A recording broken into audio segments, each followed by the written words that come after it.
If you had to move tomorrow and you had to pay to transport every single item you own, you'd have to carefully pack it into boxes, carry it out to the truck, move it across town, and then unpack it all again in the new place. So ask yourself, honestly, would you actually want to bring this with you? Be honest for a moment.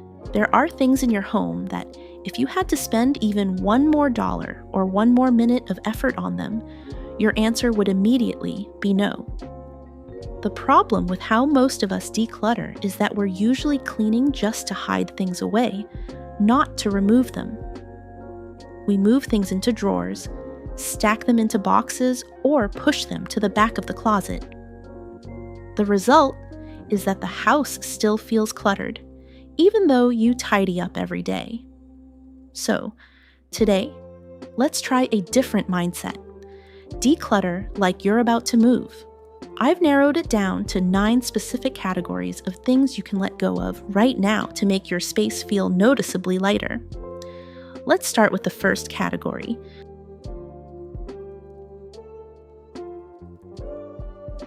Alright, the first category is mismatched kitchen items. This is one of the easiest places to start because once you actually look for them, you'll realize they're everywhere.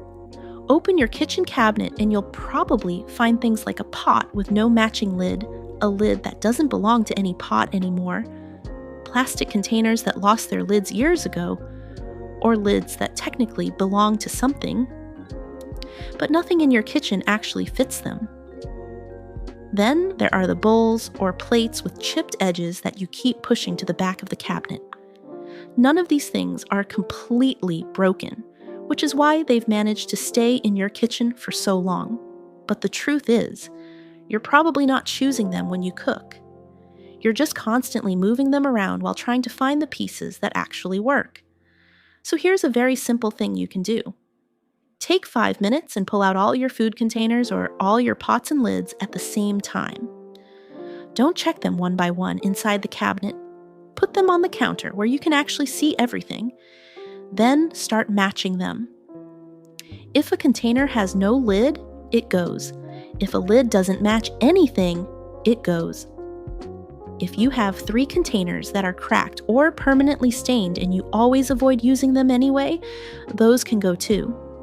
Think about it this way. If you were packing up your kitchen to move tomorrow, you wouldn't carefully wrap and transport a random plastic lid that belongs to nothing. You'd leave it behind without even thinking twice. This small cleanup might only take 10 minutes, but it immediately makes your cabinets easier to use, and more importantly, it gets you into the mindset of keeping only the things that actually function as a complete set.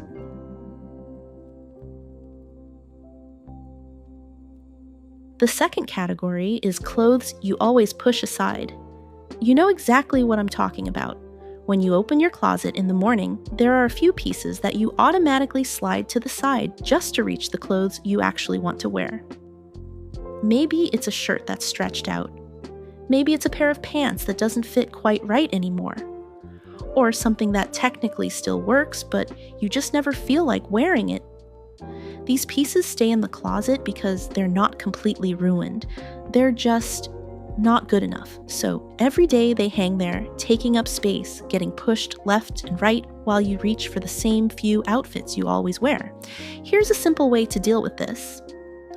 Next time you open your closet, pay attention to what your hands naturally do. Which hangers do you immediately skip? Which pieces do you move out of the way without even thinking? Those are the clothes I'm talking about. You can also look back at the past season. If the weather already went from hot to cold or from cold to warm, and there are items you didn't wear a single time during that whole season, that's a pretty clear signal. And then there are the pieces that have slowly lost their shape. Fabric that's stretched, collars that won't sit right, or clothes that just don't look the way they used to. If you imagine packing your suitcase for a move, you wouldn't fold those items carefully and bring them along. You'd only pack the clothes that you actually enjoy wearing. Your closet should work the same way. If a piece of clothing is something you constantly avoid every morning, it's probably time to let it go.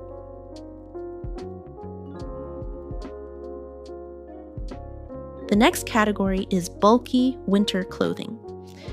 These are things like oversized puffer jackets, heavy wool coats, thick scarves, gloves, and all the other winter accessories that tend to pile up over the years. The tricky thing about winter items is that they take up a lot of space, but we usually only pay attention to them for a few months each year. The rest of the time, they're stuffed into the back of the closet or packed away in storage bins. And because we don't see them very often, it's easy to end up with way more than we actually use. A lot of people have 5, 6, even 7 winter coats hanging in the closet. But when the cold weather actually comes around, they end up wearing the same 2 or 3 every single week. The others just stay there taking up space. A simple thing you can do is pull all of your winter coats and accessories out at the same time. Lay them on the bed or the couch so you can see everything together. Then ask yourself a very practical question. Which ones do you actually reach for when it's cold outside? You'll probably notice there are a few that you genuinely like. They're warm, comfortable, and easy to throw on when you're heading out the door. But there are also coats that are too bulky, too heavy, or just not something you ever feel like wearing anymore. If you imagine packing your home for a move, these would be some of the biggest items to box up. And most people wouldn't want to spend time and effort transporting a pile of coats they barely use. So keep the ones that truly keep you warm and that you actually wear during the season. Let the rest go and give your closet some breathing room.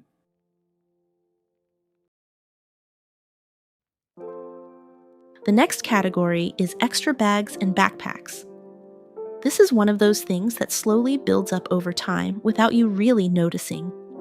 You buy a new bag for work, keep the old one just in case, pick up a tote bag at an event, get another one from a store promotion, and before you know it, there's a whole pile of bags sitting somewhere in the house. Start by gathering them all in one place. Check the closet, the entryway, the back of a chair, maybe even inside other bags. Lay everything out where you can see it. You might find an old school backpack you haven't used in years, a handbag with peeling or cracked leather that you stopped carrying a long time ago. And then there are the tote bags, the free ones from conferences, shops, or events that somehow multiply over time. The funny thing is, most people only rotate between 1 or 2 bags in daily life. Maybe 1 backpack for work or commuting and 1 bag for going out. Everything else just sits there.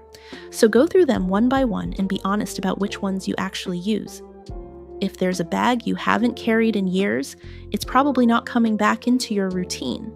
And if you imagine packing for a move, you probably wouldn't want to fill an entire moving box with random tote bags and worn-out backpacks. Keep the few bags that are in good condition and that you genuinely reach for. Let the rest go so you're not storing a collection of bags you never actually carry.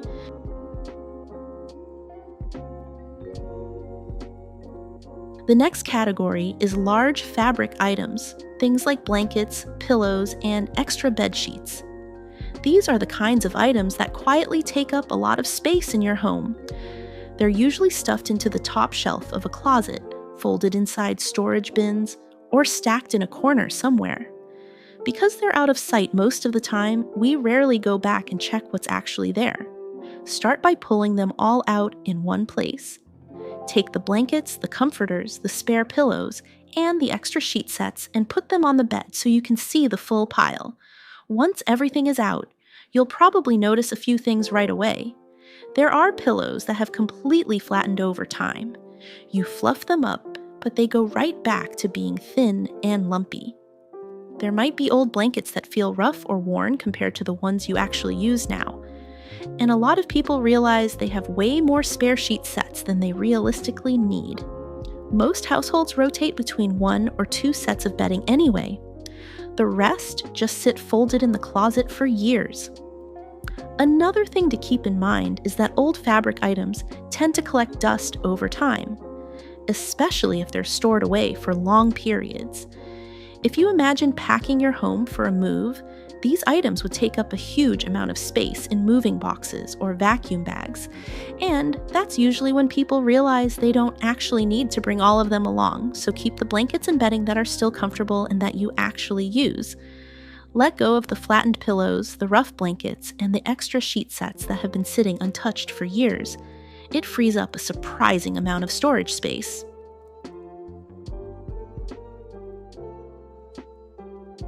Okay. The next category is old holiday and seasonal decorations. These are the things that usually live in a box somewhere for most of the year. You pull them out for a few days during a holiday, then they go right back into storage again. Because of that, it's very easy for these boxes to slowly fill up with things you don't actually use anymore. Start by opening that holiday box and taking everything out so you can see it clearly. Don't just glance inside and close it again. Put the decorations, costumes, and accessories out where you can actually go through them one by one. You'll probably find things like old Halloween costumes that were worn once and then never again.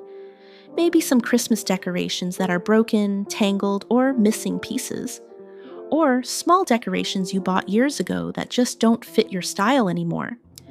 These items tend to stay around simply because they're stored away most of the year, so they never really get reconsidered. But if you think about it from a moving perspective, these boxes would be one more thing you'd have to carry, load into the truck, and unpack in your new place. And if something hasn't been used for the past 2 or 3 holiday seasons, there's a good chance you won't be reaching for it anytime soon. So keep the decorations you genuinely like and actually use when the season comes around. Let go of the broken pieces, the costumes you'll never wear again, and the decorations that have just been sitting in storage year after year.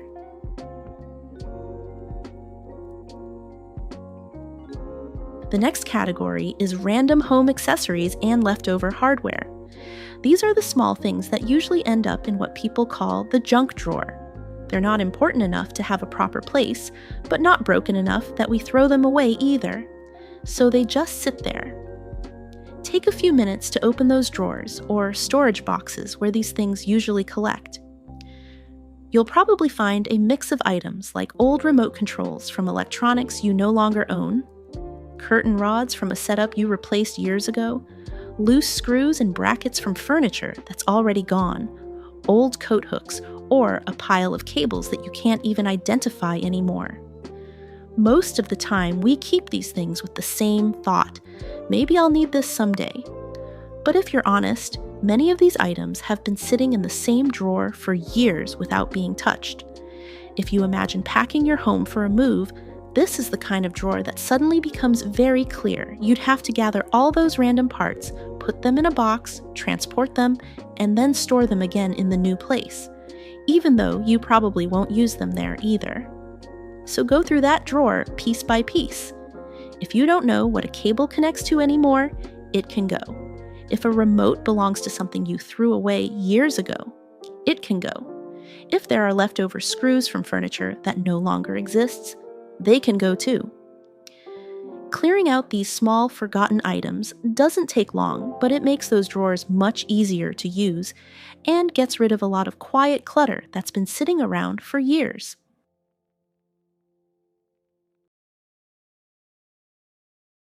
The next category is freebies and promotional items. These are things that usually come into your home without you ever deciding to buy them. Maybe you picked them up at an event, received them in a gift bag, or brought them home from a hotel during a trip. Over time, they start to pile up. You might find water bottles from conferences, notebooks with company logos, a drawer full of random pens, little travel kits from hotels, or small sample products that came with something you purchased. The problem with freebies is that we tend to keep them longer than we should, simply because we didn't spend money on them. It feels harmless to just toss them in a drawer. But after a while, those drawers start filling up with things you never actually reach for. A lot of these items also aren't very high quality. The pen doesn't write well, the notebook isn't something you enjoy using, or the sample products expire before you ever get around to trying them. So here's a simple approach. Take everything out of that drawer or box where these items usually live.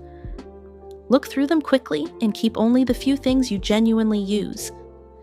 Maybe there's a pen that writes well or a notebook you actually like. Everything else can go.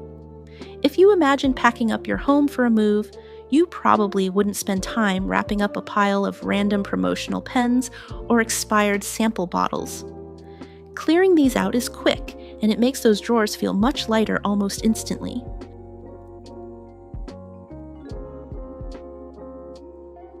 The last category is old books and paperwork. This is something a lot of people hold on to without really thinking about it.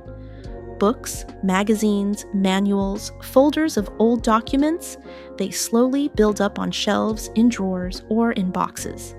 Start by taking a look at your books first. There are usually a few that you truly value. Maybe they're reference books you still use, or books you genuinely love and want to keep on your shelf. But there are also plenty of books that you already finished years ago and have no real intention of reading again. They just stayed on the shelf because that's where books usually go. If you were packing for a move, books are actually one of the first things people start questioning because they're heavy. A single box of books gets surprisingly difficult to carry very quickly. So if there are books you know you won't revisit, those can easily be donated so someone else can enjoy them. Then move on to the paperwork. You might find old magazines, instruction manuals from appliances you don't even own anymore, or receipts from purchases made many years ago. A lot of this information is available online now anyway. Most manuals can be found with a quick search, and old receipts rarely serve any purpose after a certain point. Paper also tends to collect dust over time, especially when it's stacked or stored for years.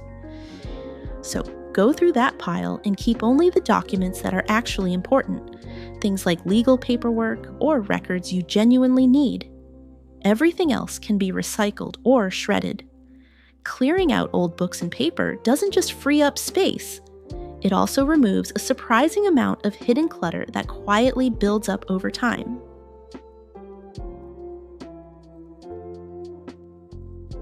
Before we wrap up, there's one more simple strategy that makes a huge difference. I like to call it gather and release. After you finish decluttering, don't leave the items scattered around the house. Don't leave a bag in the hallway, another one in the closet, and a small pile sitting in the corner of the room. Instead, gather everything you've decided to let go of into one single pile. Put it all in one box or a few bags and place them right by the door so you can clearly see how much you've already cleared out. A lot of decluttering efforts fail at this exact point. People do the hard part. They decide what to remove, but then the bags just sit in the house for days or even weeks. Eventually, those items slowly drift back into closets and drawers. So here's a simple rule. The same day rule. If possible, take those bags out of the house the same day you declutter. Drive them straight to a donation center, drop them off at a clothing bin, or take them to a recycling or trash station. Once those items physically leave your home, something interesting happens. The space immediately feels lighter and calmer. You can actually see the empty shelves, the extra room in the closet, or the cleared out drawer. That feeling of instant progress is incredibly motivating, and it makes it much easier to keep going the next time you decide to declutter.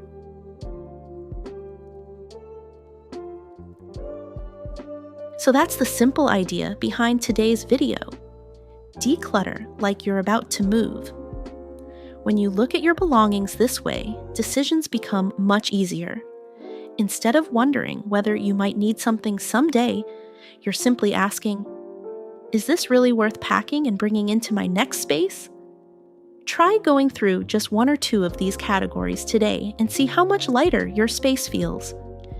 If you found this helpful, give the video a like, share it with someone who might need a little decluttering motivation, and subscribe to the channel for more simple tips like this. Thanks for watching, and I'll see you in the next video.